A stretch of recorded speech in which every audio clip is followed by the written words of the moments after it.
Hello and welcome to Integration by Parts 4. Special cases. These are some times when we complete an integration by parts problem a little differently. And you'll see what I'm talking about. Here we have an integral. It's a whole product. The two functions seem kind of unrelated. One's not a derivative of the other. One's not a function of the integral of the other. I'm not seeing anything just by inspection.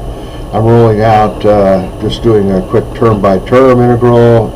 Also, use substitution at this point doesn't seem to like the way to go.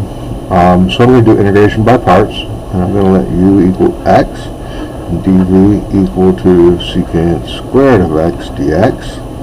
Then I'm going to need du equals dx, and v equals the tangent of x. Okay. You had to recognize that you knew the antiderivative of secant squared. And then we'll just go ahead with our formula, uv minus the integral of v du. And we'll see that this x secant squared dx function, the integral, in order to complete it, continuing the way I started here, I'm going to need the integral of the tangent of x. Well, you might think, well, can we do integration by parts again, or what, Well, there's no reason you have to do integration by parts to solve an integral that is involved in a sum of some other integration by parts. This is an integral. Just consider it like any other integral, even though it's part of this other problem, and our methods are available. I think that we can think of the tangent of x as the sine of x over the cosine of x, and then think of this as a u substitution problem.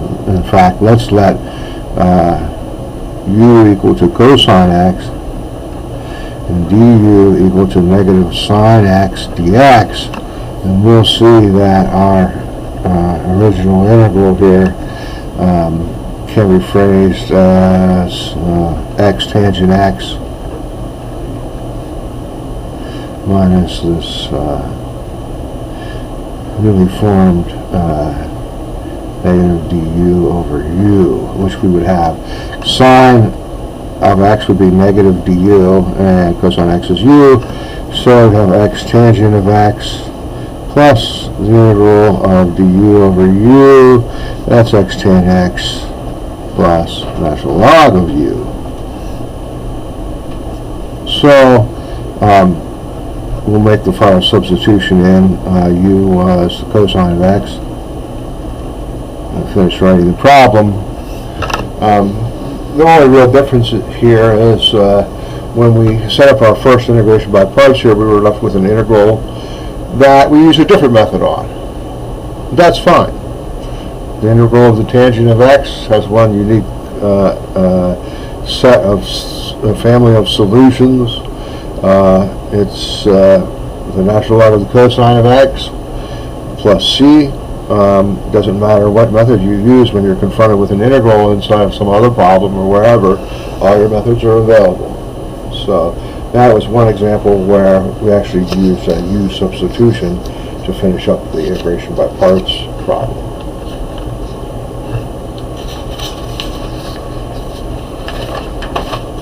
Another type appears in number 7, the integral of e to the negative x sine of x dx.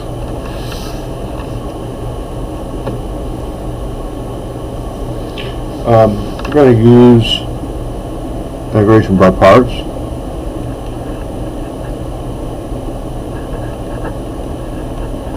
And we're going to choose this way.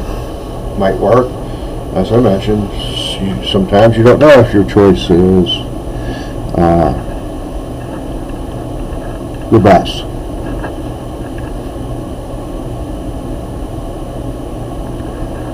I think that v must be negative cosine x, so that the derivative is sine x dx.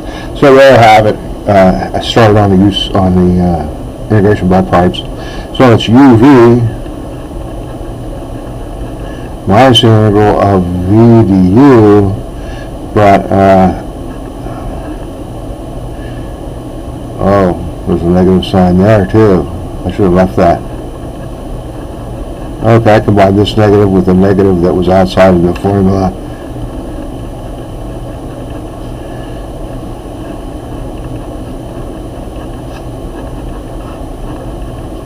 Okay. So I'm left with something comparable to what I started with. The only difference is I have a cosine instead of a sine.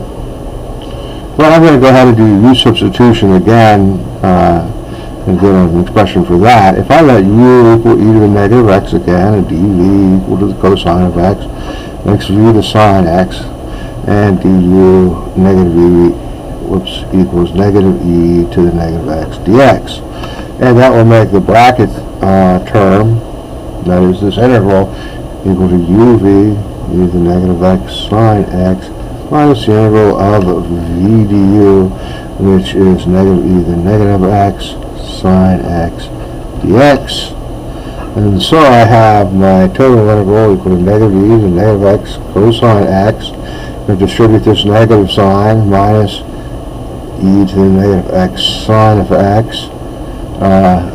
This would be plus, so minus integral of e to the negative x sine x dx. Okay, I handled a lot of negative signs rather quickly there, but if you would want to slow down the video or stop it and double check, I think I have the negative signs right. Okay, at this point what happens in this problem is I recognize I'm integrating exactly what I started with. I'm going to give that a name now. Sometimes I do it just for convenience because I don't want to write the original out again. But what I have here is that what I'm looking for appeared on the other side of the equation, or again in my evaluation of the integral. This is what I'm looking for. The same thing popped up here. I'm going to call it I and this stuff, just to make it easy to see that what I'm going to do is add I to both sides.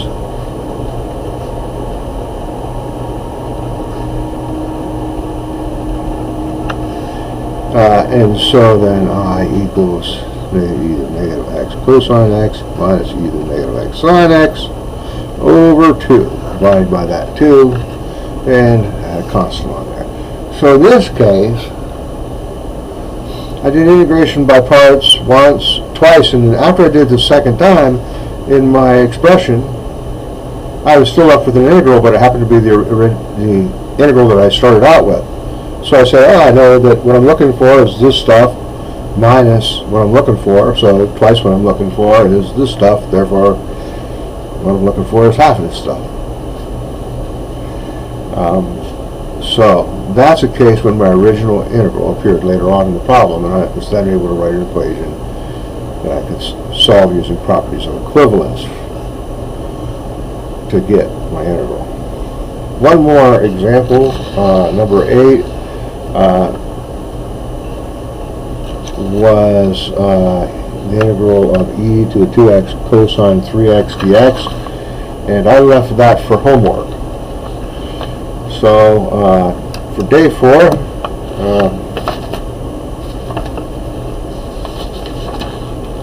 oh no, I did that one, so I'm going to do it now.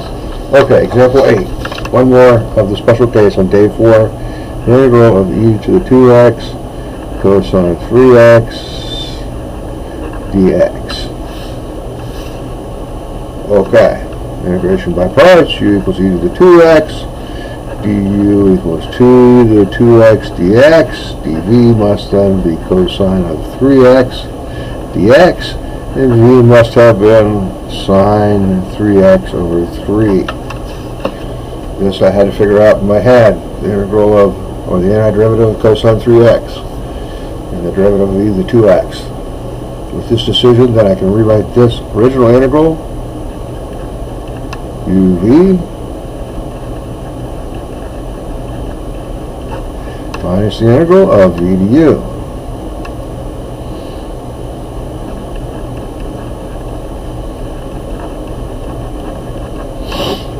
Okay, that's fine. I'm going to take that 2/3 outside.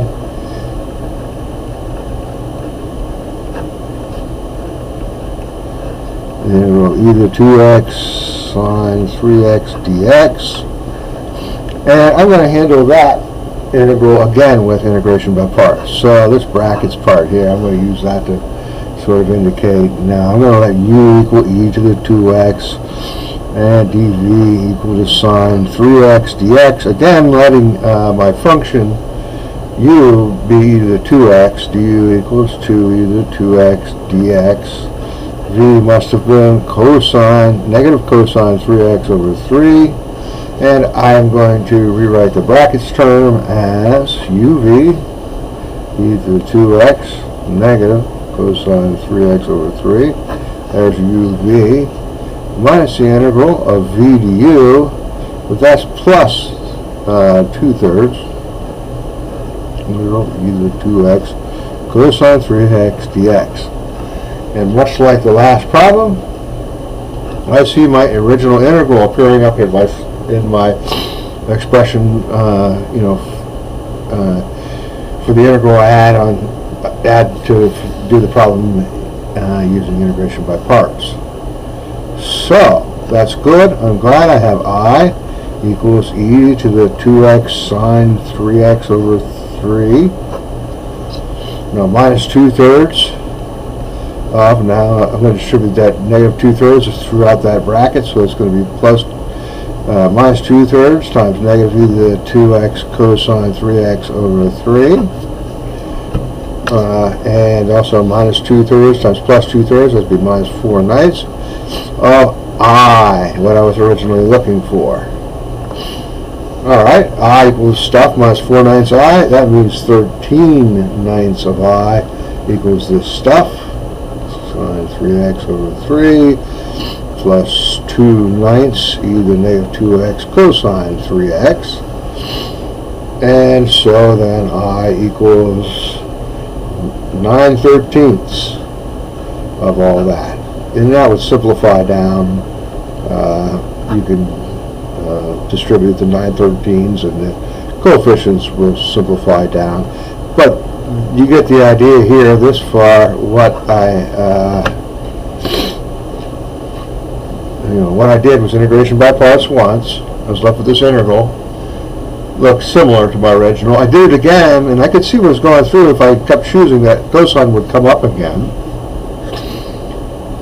And in fact, I got the integral of e to the 2x cosine 3x dx, and I hear that's what I was looking for. So I have an expression where what I'm looking for involves what I'm looking for. So I equals all this stuff minus 4/9. So I had to see that, I had to recognize that.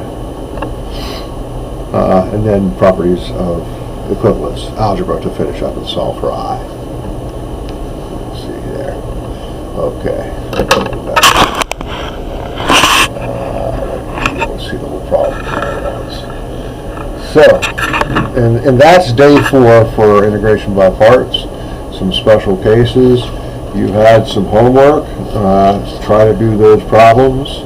Try to choose similarly to me. When I did these examples, when you do the homework. Okay, that's day 4.